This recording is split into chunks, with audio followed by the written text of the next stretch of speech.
I can understand babies talking. The baby in room 403 cried out, "My butt itches! It is not a stomach ache!" A newborn in the ER screamed, "Something is stuck under my belly button!" A preemie babbled softly, "I want my mommy." None of that prepared me for that day. Dr. Margot Aldrich, the country's foremost authority in pediatrics, stood before a packed auditorium and examined a baby who had screamed himself purple. "We will keep observing." The mother fell to her knees. "Please, my baby is dying." Margot let out a short laugh. "Am I the expert here, or are you?" The room went silent. In my ears, a tiny voice raged, "Are you grown-ups blind? Something is stuck under my belly button. It is not a stomach ache. Somebody cut me open already." I did not stop to think. I pushed through the crowd, dropped beside the crib, and looked Margot in the eye. "Dr. Aldrich, let me try." Margot Aldrich looked up and saw me standing beside her, her expression already impatient. "Which department are you from?" "Pediatric resident Rowan Beckett." "A resident?" She set her pen down and let out a laugh. "Did anyone ask for your opinion? I was already a department chief before you were born. What would a resident know?" A few interns nearby stifled their laughter. The baby's mother glanced up at me, then lowered her head again in disappointment. My fingers trembled. I knew what charging in would cost me. It would mean termination, a hospital-wide disciplinary notice, and the end of any future in pediatrics. The tiny voice kept looping in my ears,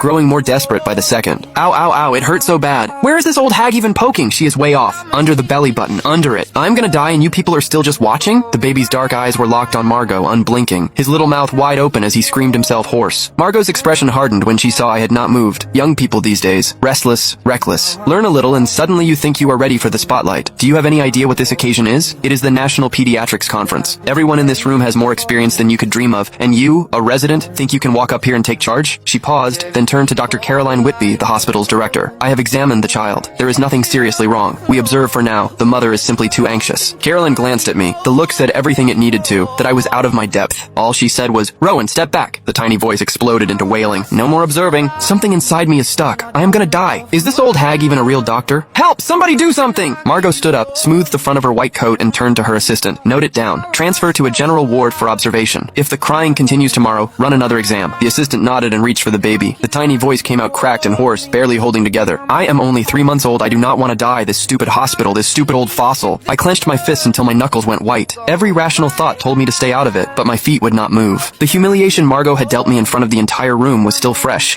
yet the baby's face had gone from purple to almost black, and the crying had faded to a thin, reedy whimper. The tiny voice was still pleading. "Under the belly button it is stuck, it hurts." The assistant's hands were already on the baby's swaddle. I did not stop to think. 2 strides and I was there, pushing the assistant's hands aside and pressing down on the swaddle to keep the baby in place. "Do not transfer him, I can do this." "You?"